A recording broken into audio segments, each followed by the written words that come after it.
إن الحمد لله نحمده جل وعلا ونستعينه ونستغفره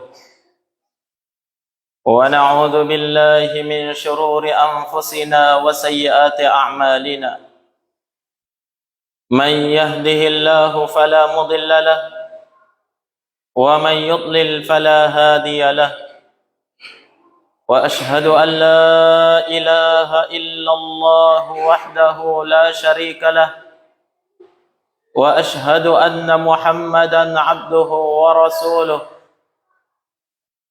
قال الله عز وجل في القرآن الكريم يا أيها الذين آمنوا اتقوا الله حق تقاته ولا تموتن إلا وأنتم مسلمون يا أيها الناس اتقوا ربكم الذي خلقكم من نفس واحدة وخلق منها زوجها وبث منهما رجالا كثيرا ونساء واتقوا الله الذي تساءلون به والأرحام إن الله كان عليكم رقيبا يا أيها الذين آمنوا اتقوا الله وقولوا قولا سديدا يصلح لكم أعمالكم ويغفر لكم ذنوبكم ومن يطع الله ورسوله فقد فاز فوزا عظيما أما بعد فإن أصدق الحديث كتاب الله وخير الهدي هدي محمد صلى الله عليه وعلى آله وسلم وشر الأمور محدثاتها وكل محدثة بدعة وكل بدعة ضلالة وكل ضلالة في النار أجارنا الله وإياكم من النار أيها المسلمون hadirin bapak-bapak dan saudara sekalian, jamaah Jumat yang dirahmati oleh Allah Subhanahu wa taala. Segala puji bagi Allah Azza wa Jalla yang telah melimpahkan kepada kita nikmat dan karunia-Nya yang tak berhingga. Segala puji bagi Allah Azza wa Jalla yang dengan segala nikmat dan kasih sayangnya kepada hamba, sehingga Allah Subhanahu wa taala menciptakan kita dengan sebaik-baik penciptaan, dan Allah Subhanahu wa taala telah menurunkan kepada kita syariat untuk kita taati dan kita amalkan sebagai petunjuk dan pedoman bagi kita seluruhnya untuk kebahagiaan dunia dan akhirat insyaallah taala. Maka di antara syariat yang Allah Subhanahu wa taala telah tekankan kepada hamba-hambanya untuk kebaikan mereka di dunia dan akhirat, Allah Subhanahu wa taala memerintahkan hamba-hambanya untuk senantiasa menegakkan salat 5 kali sehari dan semalam. Ini adalah perintah yang diharuskan oleh Allah, yang tidak ada seorang hamba pun yang mengaku dirinya beriman kepada Allah dan hari akhir kecuali wajib untuk menegakkannya di dalam dirinya, bukan sekadar melaksanakan, akan tetapi menegakkannya dengan sebaik-baiknya. Oleh karena itu, berapa banyak Allah Subhanahu wa taala memerintahkan hamba-hambanya untuk menegakkan salat di dalam Al-Qur'an. Berapa banyak di dalam ayat-ayat Al-Qur'an kita mendapatkan firman Allah Subhanahu wa taala menyebutkan wa aqimus salata wa atuz zakah, dan tegakkanlah salat dan tunaikan zakat. Allah tidak pernah memerintahkan kita mengerjakan salat karena sekedar mengerjakan salat itu bukan yang diinginkan oleh Allah Subhanahu wa taala, tapi yang diinginkan oleh Allah adalah menegakkan salat dalam artian dia melaksanakan salat, menegakkan rukun-rukunnya, memperhatikan wajib-wajibnya, dan menyempurnakan sunnah-sunnah daripada salat tersebut, sehingga dia termasuk hamba-hamba Allah yang dinobatkan sebagai hamba yang menegakkan salat di dalam kehidupannya. Jamaah Jumat yang dirahmati oleh Allah Subhanahu wa taala, sesungguhnya syariat salat ini adalah perkara yang tidak pantas untuk disia-siakan oleh siapapun yang mengaku dirinya beriman kepada Allah Azza wa Jalla. Dia adalah syariat yang sangat mulia, yang di dalam salat kita akan bermunajat kepada Allah. Di sanalah kita akan beribadah kepada Allah, berkomunikasi langsung dengan Allah. Naam, menyampaikan seluruh keperluan, kebutuhan, keluh kesah kita kepada Allah Subhanahu wa taala di dalam salat. Oleh karena itu, kondisi yang paling dekat antara hamba dengan Rabb-nya ketika dia di dalam salat, terkhusus ketika dia dalam posisi sujud. Dalam posisi tatkala kita benar-benar menampakkan penghinaan diri di hadapan Allah Rabbul Alamin. Anggota tubuh yang paling mulia yang ada di dalam tubuh kita, kita letakkan berada di tempat yang paling rendah di lantai, untuk menunjukkan betapa tunduknya kita kepada Allah, menunjukkan betapa kita ini adalah hamba yang merasa kecil dan merasa hina di hadapan Allah Subhanahu wa taala. Oleh karena itu Nabi sallallahu alaihi wasallam menegaskan dalam sebuah haditsnya yang sahih, kata beliau, aqrabu ma bainal 'abdi wa rabbih tarkus aqrabu ma bainal 'abdi wa rabbih wa huwa fis sujud. Fa'akthiru fihi du'a faqaminun ayyustajabu lakum.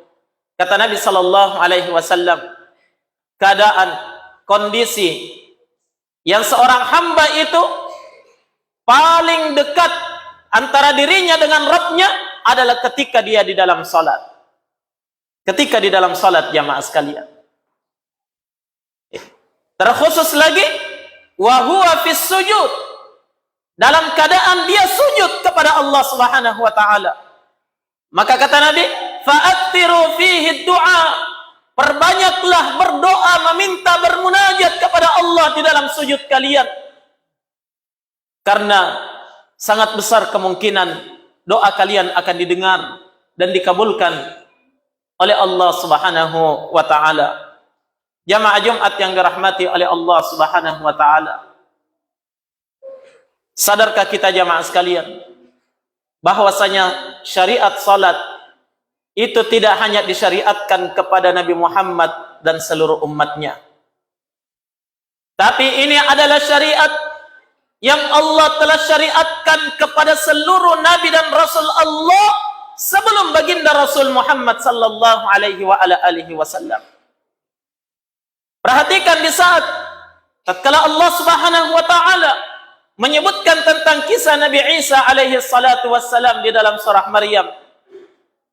Ya, di situ Nabi Isa menyampaikan kepada kaumnya, "Inni 'abdullahi ataniyal kitaba wa ja'alani nabiyya wa ja'alani mubarakan aina ma kuntu wa awsani bis salat waz zakah ma dumtu hayya." Kata Nabi Isa alaihi salatu wassalam, saya ini adalah hamba Allah. Allah kelak akan memberikan kepadaku Alkitab. Dan Allah kelak akan mengangkat saya menjadi seorang Nabi. Dan Allah menjadikan saya berberkah dimanapun saya berada. Naam, dan saya adalah orang yang berbakti kepada ibu saya, ya, kepada orang tua saya. Kata Nabi Isa alaihi salatu wassalam. Kemudian kata beliau, wa awsani bis salati waz zakah, dan Allah telah mewasiatkan kepadaku untuk menegakkan salat dan menunaikan zakat madumtu hayya, selama saya masih hidup di dalam kehidupan dunia ini.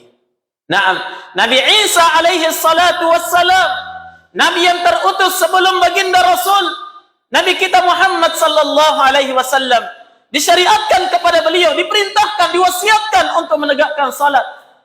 Dan ketika Allah Subhanahu wa taala menyebutkan tentang kisah Nabi Ismail alaihi salatu wassalam, Allah Subhanahu wa taala berfirman, "Na'am," tentang Nabi Ismail alaihi salatu wassalam, kata Allah Subhanahu wa taala, "Wa kana ya'muru ahlahu bis salati waz zakati wa kana 'inda rabbih mardiyya."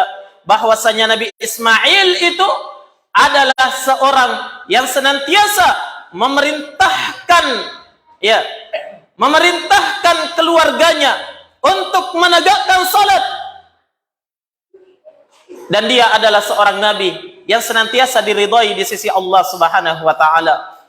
Maka ketika Allah Subhanahu wa taala mengutus nabi kita Muhammad sallallahu alaihi wasallam, ya, maka perintah utama dan perintah pertama setelah penegakan kalimat la ilaha illallah Muhammadur Rasulullah itu adalah menegakkan salat.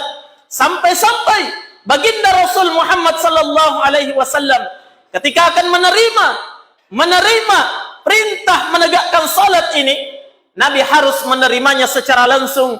Naam, di Sidratul Muntaha, di hadapan Allah Rabbul Alamin, mendengarkan langsung dari Allah perintah tersebut, tidak melalui malaikat Jibril alaihi salatu wassalam.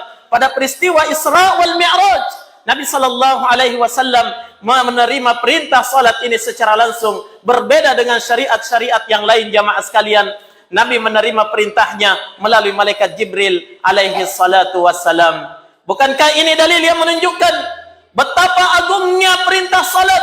Syariat menegakkan ibadah kepada Allah Subhanahu wa taala berupa takbir, tahmid, tahlil, rukuk dan sujud di hadapan Allah Subhanahu wa taala.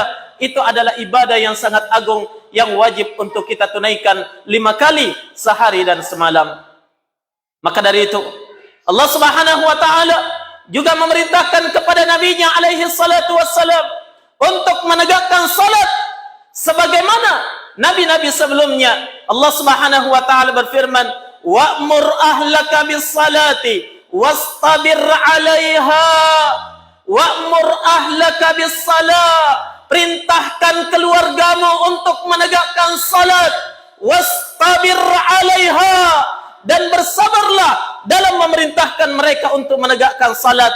Karena jemaah sekalian, di dalam melatih keluarga kita, memerintahkan mereka untuk menegakkan ibadah ini kepada Allah, di situ butuh perjuangan, butuh kesabaran, butuh ketabahan di dalam memerintahkan mereka, melatih mereka untuk menegakkan ibadah yang sangat agung ini. Jamaah Jumat yang dirahmati oleh Allah Subhanahu wa taala. Allah Subhanahu wa taala bahkan menegaskan kepada nabinya, ya, untuk memerangi orang-orang yang tidak mau menegakkan salat. Perintah khusus langsung dari Allah, ya, kepada Nabi sallallahu alaihi wasallam. Di dalam hadis yang diriwayatkan oleh Imam Al-Bukhari dan Muslim dalam sahihnya, Nabi sallallahu alaihi wasallam bersabda, "Umirtu an uqatilan nas hatta yashhadu an la ilaha illallah wa yuqimus salata wa yu'tuz zakata fa idza fa'alu dzalik asamu minni dima'ahum wa amwalahum illa bihaqqil Islam wa hisabuhum 'ala Allah azza wa jalla." Kata Nabi sallallahu alaihi wasallam, sungguh saya diperintah kata Nabi untuk memerangi manusia, untuk memusuhi manusia. Sampai kapan? Sampai mereka mau menegakkan la ilaha illallah dan menegakkan salat, menunaikan zakat.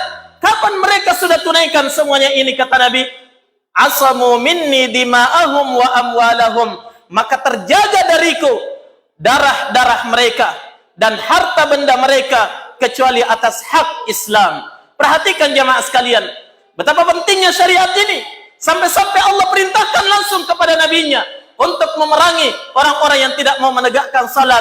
Terlebih lagi ketika dia adalah seorang muslim, seorang yang mengaku beribadah kepada Allah, seorang yang mengaku beriman kepada Allah azza wa jal, namun dia bermalas-malasan untuk menegakkan salat. Naam, berapa banyak jamaah sekalian dari kaum muslimin, orang-orang yang mengaku dirinya beriman kepada Allah, namun mereka bergampangan dalam meninggalkan salat. Naam, ada yang menegakkan salat, tapi terkadang pula dia tidak menegakkan salat. Ada yang menegakkan salat dalam kehidupannya, tapi di saat-saat dia sibuk, dia meninggalkan salat. Dia tidak lagi menunaikan apa yang merupakan kewajibannya kepada Allah Subhanahu wa taala. Perhatikan kata Nabi sallallahu alaihi wasallam di dalam sebuah hadis yang diriwayatkan oleh Imam Muslim, Kata Nabi sallallahu alaihi wa ala alihi wasallam, "Na'am, bainar rajuli wal kufri tarkus shalah." Kata Nabi, perbedaan antara seseorang dengan kekufuran kepada Allah itu adalah meninggalkan salat. Itu adalah meninggalkan salat. Dan diriwayatkan di dalam hadis, yang diriwayatkan oleh Imam Abu Dawud di dalam sunannya dengan sanad yang sahih, disahihkan oleh Syekh Al-Albani rahimahullahu taala. Kata Nabi sallallahu alaihi wa ala alihi wasallam, "Al-'ahdu alladhi bainana wa bainal kufri as-salah." As-salah. Na'am. Kata Nabi sallallahu alaihi wasallam, perbedaan antara kita dengan kekufuran itu adalah salat. Faman tarakaha faqad kafar. Siapa yang meninggalkan salat, sungguh dia telah ingkar kepada Allah Subhanahu wa taala. Perhatikan tegasnya Nabi sallallahu alaihi wasallam memerintahkan umatnya untuk benar-benar memperhatikan salat ini, jamaah sekalian, karena dia adalah ibadah yang harus kita tegakkan, ibadah yang pertama dan utama yang harus kita tegakkan, yang harus kita tegakkan sebelum ibadah-ibadah yang lainnya, tentunya setelah menegakkan kalimat la ilaha illallah, kalimatut tauhid, dan kalimat Muhammadur Rasulullah. Jamaah Jumat yang dirahmati oleh Allah Subhanahu wa taala. Maka kenapa kita mendapatkan dari kalangan orang-orang yang beriman, sebahagian di antara mereka bergampangan di dalam meninggalkan salat. Tidak memperhatikan perkara ini, jamaah sekalian. Seakan-akan ini adalah perkara yang tidak ditekankan oleh Allah Subhanahu wa taala dan Rasulnya. Sementara Nabi menegaskan bahwa ini adalah pembeda antara kita dengan kekafiran. Antara seorang yang beriman dengan seorang yang kafir itu adalah salat. Siapa yang menegakkan salat itu adalah pertanda keimanannya kepada Allah, dan menyia-nyiakan salat itu adalah pertanda kekufuran dan pengingkaran kepada Allah Subhanahu wa taala. Jamaah Jumat yang dirahmati oleh Allah Subhanahu wa taala, ketahuilah, di saat tatkala kita kembali kepada Allah pada hari kiamat, maka di sana kita akan menjumpai bahwa ternyata amalan yang pertama ditanyakan oleh Allah Rabbul Alamin terhadap setiap hamba, terutama ketika dia mengaku dirinya beriman kepada Allah, itu adalah salat. Belum ditanyakan sedekahnya, belum ditanyakan puasanya, belum ditanyakan bagaimana hubungan antara dia dengan tetangganya, dengan manusia, dengan masyarakatnya. Tapi yang pertama ditanyakan adalah salatnya. Bagaimana hubungan antara dirinya dengan Allah Subhanahu wa taala. Diriwayatkan oleh Imam At-Tabrani dengan sanad yang sahih. Nabi sallallahu alaihi wa ala alihi wasallam bersabda, "Awwalu ma yuhasabu anhu al-'abdu yawmal qiyamati as-salah. Fa idza salahat salaha sa'iru 'amalihi wa idza fasadat fasada sa'iru 'amalihi." Kata Nabi, yang pertama-tama ditanyakan, dituntut pada diri seorang hamba pada hari kiamat adalah tentang salatnya. Salatnya yang pertama ditanyakan, bagaimana salatmu? Baik atau tidak? Kamu jaga atau tidak? Kalaupun seandainya dia menjaga salatnya, akan ditanya, bagaimana kualitas salatmu kepada Allah Subhanahu wa taala? Kata Nabi sallallahu alaihi wa ala alihi wasallam, "Fa idza salahat," kapan salatnya ini bagus, baik, maka ini pertanda seluruh amalan yang lainnya akan baik. Dan kapan salatnya ini jelek, maka ini pertanda seluruh amalan yang lainnya itu pun akan jelek. Akan rusak. Perhatikan jamaah sekalian, salat menjadi tolak ukur terhadap ibadah-ibadah yang lainnya. Oleh karena itu, jangan pernah merasa baik sudah benar ibadah kita, ibadah puasa kita, ibadah zikir kita, ibadah sedekah kita, ibadah zakat kita, ibadah yang lainnya. Jangan pernah merasa baik kalau salat ini masih bolong-bolong, kalau salat ini masih sering kita tinggalkan, masih sering kita abaikan. Kalau salat ini kita laksanakan kalau sempat, sementara kalau tidak sempat ditinggalkan salat tersebut. Berapa banyak dari kalangan hamba Allah yang lebih mendahulukan jual belinya daripada panggilan Allah Subhanahu wa taala untuk menunaikan salat. Berapa banyak orang yang lebih mendahulukan rapatnya di kantor daripada menunaikan ibadah salat di saat tatkala Allah Subhanahu wa taala memanggil mereka ke masjid-masjidnya. Berapa banyak manusia jamaah sekalian yang lebih mengutamakan perdagangannya, naam pertaniannya, peternakannya dan kesibukan-kesibukan duniawinya daripada beribadah kepada Allah, menjawab panggilan Allah untuk menunaikan salat. Ya ayyuhalladzina amanu la tulhikum amwalukum wa auladukum an dzikrillah wa man yaf'al dzalik faulaika humul khasirun. Wahai orang-orang yang beriman, jangan sampai harta benda kalian dan anak-anak keturunan kalian menjadikan kalian itu lalai dari mengingat kepada Allah, beribadah kepada Allah, tunduk, ruku dan sujud di hadapan Allah Subhanahu wa taala. Karena kata Allah, "Wa may yaf'al dzalik," siapa yang melakukan hal tersebut, faulaika humul khasirun, mereka itulah orang-orang yang rugi di dunia, rugi di alam barzakh, terlebih lagi jamaah sekalian, pasti akan rugi pada hari kiamat nanti ketika dia berdiri di padang mahsyar di hadapan Allah Subhanahu wa taala. Jamaah Jumat yang dirahmati oleh Allah Subhanahu wa taala, meremehkan perkara salat inilah yang menjadikan banyak anak cucu Adam kelak akan dilemparkan ke dalam neraka jahanam dalam keadaan hina dina. Inilah penyebab terbesar menjadikan anak cucu Adam dijerumuskan ke dalam siksa yang berkepanjangan di hadapan Allah Subhanahu wa taala pada hari kiamat. Naam, Allah Subhanahu wa taala berfirman di dalam Al-Qur'an, "Fa khalafa min ba'dihim khalfun adha'us salata wattaba'us syahawat fasawfa yalqawna ghayya." Akan datang nanti satu generasi di belakang mereka, generasi-generasi yang menyia-nyiakan salat, tidak memperhatikan pentingnya salat. Akan datang satu generasi, kata Allah, mereka akan menyia-nyiakan salat ini. Maka yang seperti ini kata Allah, fasawfa yalqawna ghayya, pasti pada hari kiamat Allah akan menjerumuskan mereka ke dalam al-ghayy. Apa itu al-ghayy jamaah sekalian? Kata Abdullah bin Abbas radhiyallahu taala an, kata beliau, al-ghayy wadin fi jahannam syadidun harru khabithun ta'mu. Al-ghayy tempatnya orang-orang yang malas salat.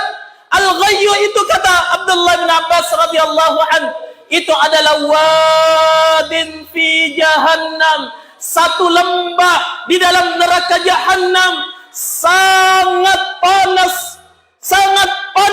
lembah tersebut. Demikian pula kata beliau, khabithun ta'muh, baunya sangat busuk. Itulah tempat orang-orang yang menyia-nyiakan salat, orang-orang yang tidak memperhatikan salat, orang-orang yang meremehkan salat, ibadahnya kepada Allah Subhanahu wa taala. Dan Allah Subhanahu wa taala menyebutkan di dalam ayat yang lainnya, kata Allah Subhanahu wa taala, ma salakakum fi saqar, ma salakakum fi saqar, qalu lam naku minal musallin wa lam naku nut'imul miskin. Allah Subhanahu wa taala pada hari kiamat akan bertanya kepada para penduduk neraka Saqar, ma salakakum fi saqar, apa yang menyebabkan kalian dijerumuskan ke dalam neraka Saqar? Maka mereka akan menjawab, lam naku minal musallin, kami dahulu ketika di dunia bukanlah orang-orang yang menegakkan salat. Maka betapa banyak orang-orang yang begitu berani menjerumuskan dirinya ke dalam neraka Saqar. Berapa banyak orang-orang yang berani menganggap bahwasanya neraka Allah itu adalah tempat yang biasa-biasa saja tatkala mereka berani meninggalkan salat.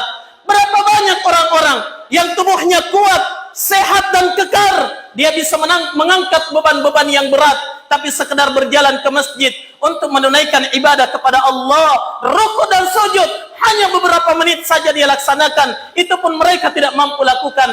Bahkan dia berprofesi sebagai tukang yang bekerja di rumah Allah, di masjid-masjid Allah, namun tiba waktu salat mereka tinggalkan masjid, tidak mau menegakkan salat kepada Allah, sombong di hadapan Allah Subhanahu wa taala. Maka dari itu bertakwalah kepada Allah Subhanahu wa taala, bertakwalah kepada Allah. Salat ini adalah dasar kita untuk menggapai rahmat Allah Subhanahu wa taala pada hari kiamat nantinya. Takutlah kepada Allah Subhanahu wa taala dari berbagai macam ancaman siksa terhadap orang-orang yang menyia-nyiakan salatnya. Dan di atas perkara inilah harusnya kita mendidik anak-anak kita, putra dan putri kita, naam, sejak dini, sejak kecil, untuk menegakkan salat sehingga mereka terbiasa untuk menunaikan ibadah tersebut sampai tatkala mereka dewasa nantinya.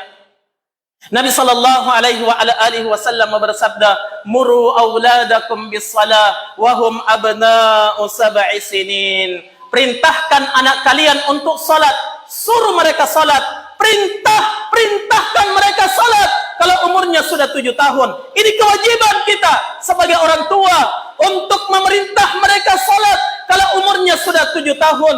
Tapi kalau sudah 10 tahun mereka tidak mau salat, kata Nabi sallallahu alaihi wasallam, "Fadribuhum," cambuk mereka, pukul mereka. Naam, jangan pukul mereka hanya karena tidak mau melaksanakan les bahasa Inggris, tidak mau ikut les menyanyi misalnya, tidak mau ikut ini dan itu dari urusan dunia. Tapi yang pertama yang harus kita pukul mereka adalah ketika apa? Ketika mereka tidak mau menunaikan salat.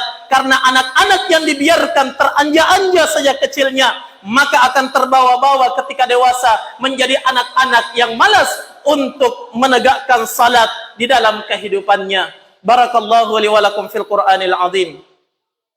Wa nafa'ni wa iyyakum bima fihi minal ayati wa dzikril hakim. Fataqabbalallahu minni wa minkum tilawatahu innahu huwas samiul alim.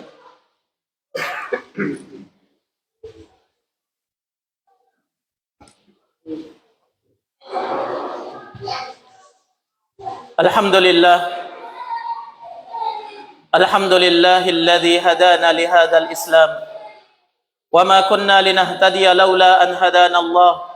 وأشهد أن لا إله إلا الله وحده لا شريك له وأشهد أن محمدا عبده ورسوله لا نبي بعده. قال الله عز وجل في القرآن الكريم: يا أيها الذين آمنوا اتقوا الله ولتنظر نفس ما قدمت لغد واتقوا الله إن الله خبير بما تعملون. وقال عز وجل ولم يزل قائلا عنه: إن الله وملائكته يصلون على النبي يا أيها الذين آمنوا صلوا عليه وسلموا تسليما. اللهم فصل وسلم وبارك على نبينا محمد وعلى آله وأصحابه أجمعين وارحمنا معهم وفيهم برحمتك يا أرحم الراحمين. اللهم اغفر للمسلمين والمسلمات والمؤمنين والمؤمنات الأحياء منهم والأموات إنك سميع قريب مجيب الدعوات ويا قاضي الحاجات. اللهم إنا نسألك الهدى والتقى والعفاف والغنى.